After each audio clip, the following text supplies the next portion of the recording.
नमस्कार मित्रांनो, तुमचं पुन्हा एकदा स्वागत आहे माझ्या यूट्यूब चॅनलमध्ये। आणि आपला सध्या सीझन चालू आहे जो कोकण ब्लॉगचा। आता हा दुसरा पार्ट आहे कोकण ब्लॉगमध्ये। त्याच्यामध्ये मी आज चाललो आहे, एक नैसर्गिक तळी आहे आमच्या बाजूच्याच गावामध्ये। ते तळीचं पात्र आहे, ते 12 महिने त्याला पाणी असतं ना। त्या पात्राला 12 महिने पाणी असतं। ते थोडंसं डोंगराच्या वरती आहे आणि त्या तळीचंच पाणी पूर्ण गावाला, इथे बाजूच्या गावाला आम्ही ते पुरवतात। तर त्या तळीची आपण टाकी बघू शकतात, तीच आहे ना टाकी, खाली आहे ती। तर मला रस्ता माहित नाही म्हणून यावेळी बाहेर परत गावचीच मंडळी आपल्याला सांगतात की कुठे काय आहे, आपण एकटं नाही फिरू शकत। तर हे आमच्या बाजूचं गाव आहे।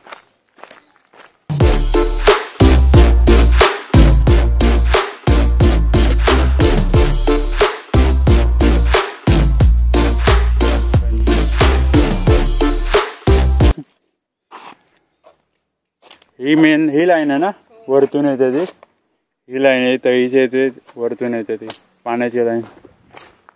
म्हणजे इकडे विहीर नाही त्यांनी खणले, सार्वजनिक विहीर, त्याने डायरेक्ट तळीतून पाणी घेतलंय।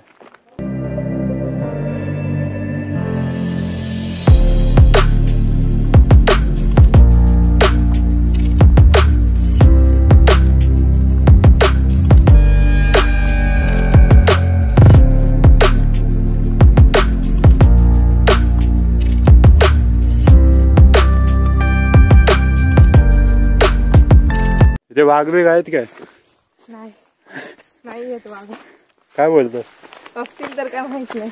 आता नाही येणार ना? नाही, आता नाही दुपारचं।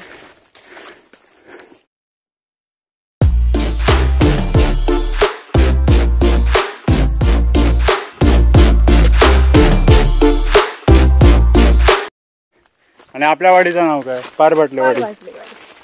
हा, माझं गाव मी तुम्हाला सांगतो कोणतं आहे, की सिंधुदुर्ग ओसरगाव पारबटलेवाडी। कोणालाही सांगितलं की लगेच सांगतील, है ना? फेमस आहे पारबटलेवाडी। पारबटलेवाडी नसेल समजत तर मगम दुकान सांगा, मगम दुकान भरपूर फेमस आहे। मगम दुकान भरपूर फेमस आहे, नाही सिरियसली, सगळ्यांना माहिती आहे मगम दुकान कुठे।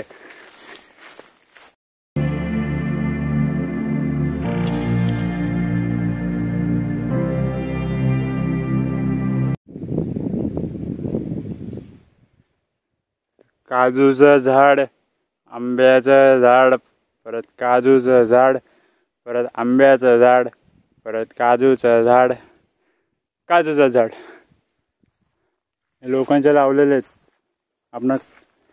आपल्याला मारतील काढून जातात। आता काजू आहेत पण नाहीत। आता त्या साईडला तळी आहे आणि याने वाट चुकवली, कुठून रस्ता आहे।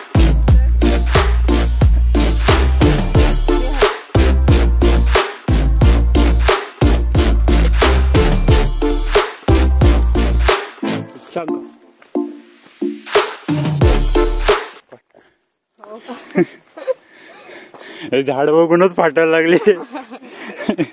शपथ, कसलं दिसतंय।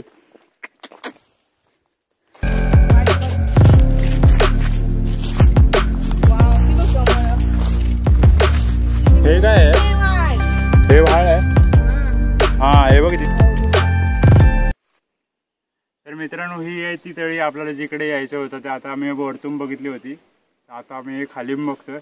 तर इथे तुम्हाला वाटेल की थोडंसं जमीन बिमीन आहे, आपण इथे उतरू शकतो, पण रिस्की आहे, कारण इथे कमळाचं प्रमाण जास्त आहे। म्हणजे चिक्कल बिक्कल दलदल जो प्रकार आहे इथे भरपूर जास्त। तर पाण्यात उतरायचा बिलकुल प्रयत्न करू नका, आम्ही पण नाही उतरणार आहे। पण कमळं वगैरे खूप छान दिसतं, तर त्याचे फोटो वगैरे तुम्हाला दाखवेन। बाकी तळीचा व्ह्यू एन्जॉय करा।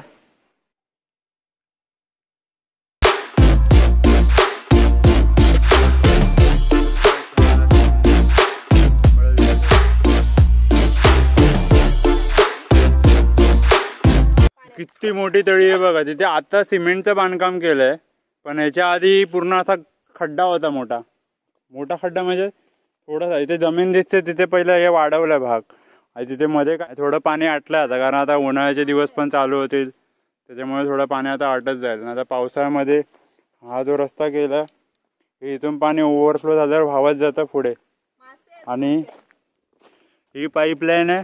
ही पाईपलाईन आहे ती खालच्या टाकीमध्ये, ती तुम्हाला मागच्या वेळी दाखवली होती, ती खालच्या पाण्याच्या टाकीमध्ये पाईपलाईन जाते. कसलं भारी मॅनेजमेंट आहे.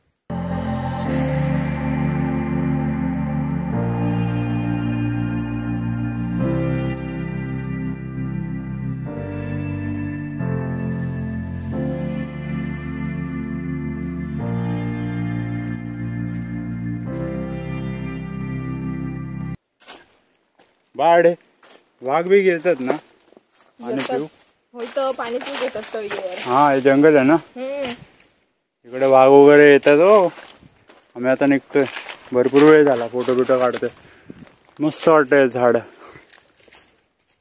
चला आता जाऊया.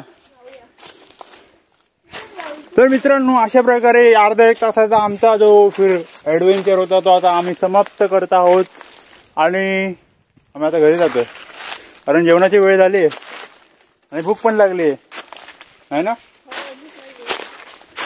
तर आता आम्ही चाललोय घरी आणि अंगावर खूप कीटक बिटक येऊन बसून गेलेत. आंघोळ तर संध्याकाळी करणार आहे, पण कोकणातल्या पवित्र पाण्याने थोडंसं अंगाला भिजवणार, जास्त होतंय. तर जाऊ द्या. अशा प्रकारे आपला ब्लॉग समाप्त. आणि व्हिडिओ आवडला असेल तर चॅनलला लाईक करा, शेअर करा, सबस्क्राईब करा. नसेल आवडला तर सोडून द्या. पुढचा व्हिडिओ चांगला येईल तो पण बघा, नंतर ठरवा काय करायचं ते. चला बाय.